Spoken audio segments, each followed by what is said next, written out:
Welcome back, adventurers.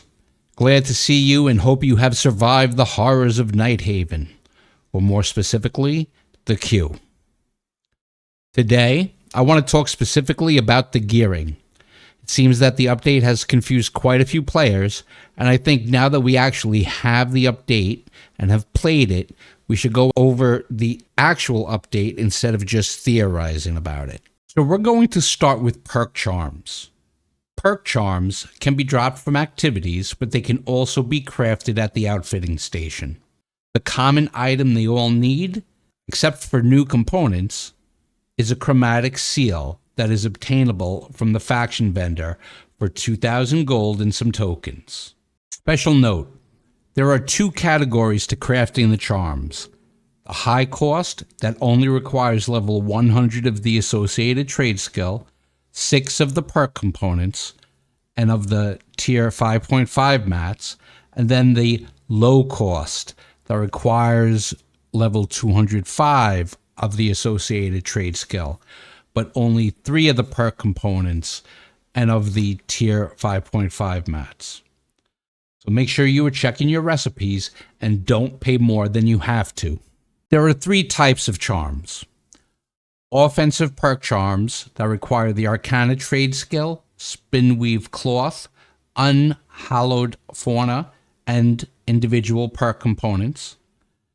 Defensive perk charms that require the Armoring trade skill, Runic Voidstone, Unhallowed Flora, and individual perk components.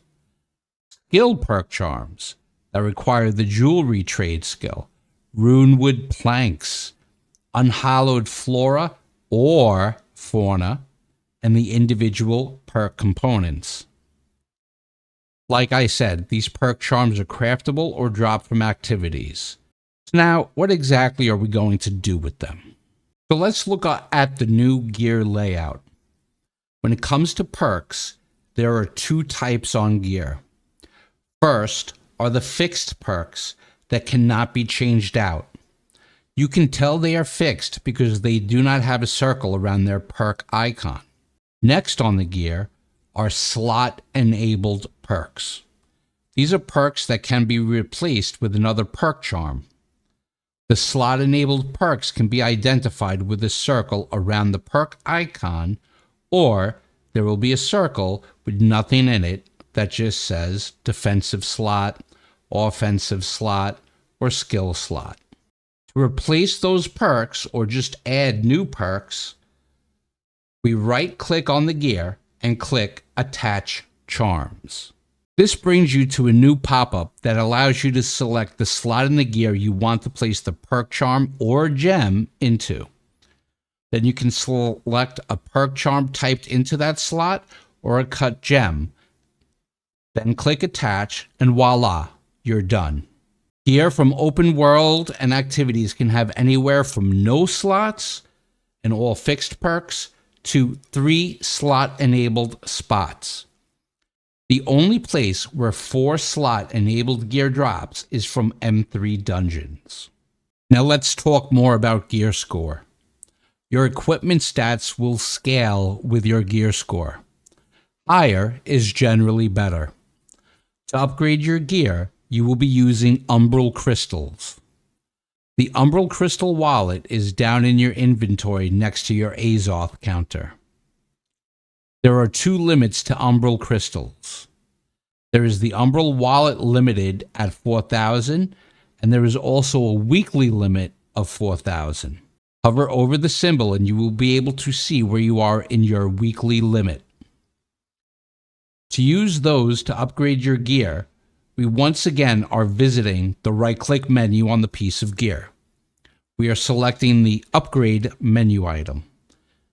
This will pop up an Umbral slider that defaults to spending max Umbrals on the gear. You can adjust the slider down or adjust it up to see how many Umbrals you will need to get to the desired gear score. Once you have chosen your gear score value, click Confirm and enjoy your new higher gear score piece of gear. Finally, if crafting is your thing, you can now craft Socketable gear that is gear score 730.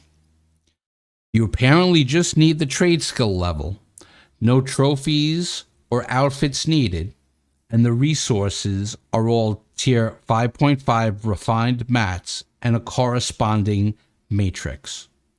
You don't even need prismatics, which honestly befuddles me. But if you listen to my advice to stock the tier 5.5 mats to turn into prismatics, well, guess what? You're already sitting on a gold mine. Get to that trading post quick. Now, guys, I'm going to be honest with you. When it comes to individual perks, some will be better than the old perks, and some will appear to be worse. Keep in mind that there have been more changes than just to the perks. There have been changes to attributes, the flattening of diminishing returns, and the changes made to gems. Take the time to experiment with your gear and your builds. Right now, best in slot is what you make it. Most importantly, while you're out there getting gear and mats, have fun. While you're gearing up, remember that the corruption will be laying siege upon our settlement shortly once again. From all indications, they have not been leveled up. So take your new shiny and turn the corrupted horde into the potatoes we all know they are. Hold the line, defend your settlements. Good luck, have fun, and kill 'em all.